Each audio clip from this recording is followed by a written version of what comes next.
থেকে তৃণমূলের দুর্নীতির জেরেই চাকরি গিয়েছে, প্রতিবাদে চাকরিহারা শিক্ষকদের নবান্ন অভিযান গতকাল আমরা দেখলাম, আর যাকে কেন্দ্র করে সোমবার একেবারে তুলকালাম হলো হাওড়া। দেখুন সে ছবি।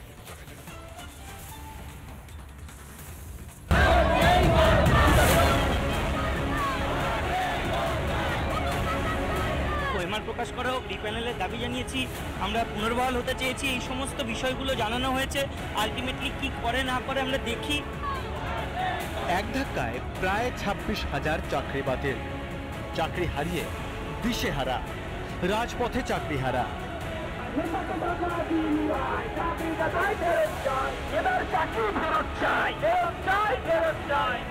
পুলিশের সঙ্গে ধস্তাধস্তি, ধুন্ধুমার পরিস্থিতি।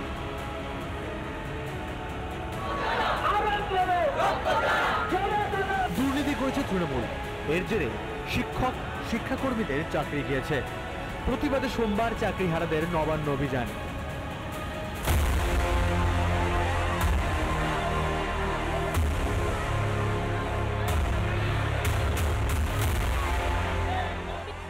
এদিন দুপুরে হাওড়া স্টেশন থেকে শুরু হয় চাকরিহারাদের মিছিল।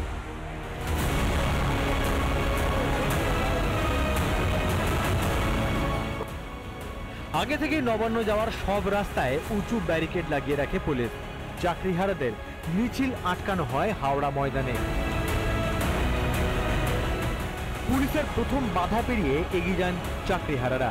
শুরু হয় পুলিশের সঙ্গে ধস্তাধস্তি। আর যখন যোগ করা আসে তখন তাদের জন্য এইরকম একটা লম্বা ব্যারিকেড, কংক্রিটের ব্যারিকেড দেওয়া হয়, জল কামান, তাদের জন্য লাঠি লাঠি সবকিছু রেডি থাকে। আর যখন টেন্টেড আসে তখন ব্রাত্য বসুর বাড়ির সামনে তারা বসে জোগানিং করে, তাদের জন্য সিঙ্গেল বেঞ্চে সওয়াল করছেন। তাদের জন্য যখন সিঙ্গেল বেঞ্চে হেরে গেলেন তখন ডিভিশন বেঞ্চে যাচ্ছে যে টেন্টেডদেরকে পরীক্ষা বসে দিতে হবে। পরিস্থিতি নিয়ন্ত্রণে আনতে মাইকিং করে পুলিশ। তৃণমূলের এখন জেলা সহসভাপতি হয়ে বলছে আমি, এবং তৃণমূল করে আমরা কিচ্ছু পাইনি। চাকরি চলে যেত আপনারা কি করতেন? আপনাদের যদি চাকরি চলে যেত কি করতেন? কিছু চান না, তাদের যে যোগ্যদের তালিকা তা প্রকাশ করে দিলেই তারা খুশি, কিন্তু এখনো পর্যন্ত সেই তালিকা প্রকাশ করতে পারেনি রাজ্য শিক্ষা দপ্তর। দুর্নীতিবাজরা বাড়িতে আছে, তারা দুর্নীতি করেছে, তারা প্রচুর টাকা দিতে পেরেছে বলে তারা বাড়িতে বসে আছে। আর বোঝাই তো যাচ্ছে যে যখন হাইকোর্টের লড়াইগুলো হচ্ছে তখন তো দেখাই যাচ্ছে যে রাজ্য সরকার অযোগ্যদের পাশেই দাঁড়াচ্ছে। তাতেই বসে রয়েছেন, মল্লিক ফটকের কাছে বসে তার অপেক্ষা করছেন কতক্ষণে আশ্বাস বাড়িটুকু অন্তত আসবে। বিকেলের দিকে চাকরিহারাদের প্রতিনিধি দল শিবপুর পুলিশ লাইনে যায়। তাদের সঙ্গে কথা বলেন মুখ্য সচিব। সিএস থেকে শুরু করে ডিজি এবং সিপির সঙ্গেও তারা বৈঠক করে। তারা নিরাশাগ্রস্ত হয়েছেন, তার কারণ 10 মিনিট সিএস থাকার পর সেই মিটিং থেকে বেরিয়ে যান। করার কথা মুখ্যমন্ত্রীর সঙ্গে দেখা করলেন মনোজ পথ, যিনি 6 মাস এক্সটেনশনে আছেন।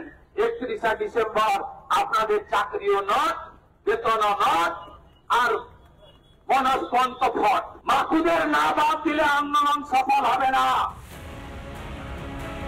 হ্যালো করি পাও চাকরি, এটাই নিয়ম করে ফেলেছে তৃণমূল। 21-এর ভোটের আগে ডবল চাকরির আশ্বাস দেন মমতা বন্দ্যোপাধ্যায়। চাকরি হওয়া দূরের কথা, উল্টে বাতিল হয়েছে। 26-এর ভোটের আগে নবান্ন অভিযানে রাজনীতির উত্তাপ বাড়ছে। ঘাসফুল নেতাদের দুর্নীতির জেরে 2016 সালের এসএসসির পুরো প্যানেল বাতিল করেছে আদালত। তারপরে অনেক বড় আশ্বাস দেন মুখ্যমন্ত্রী।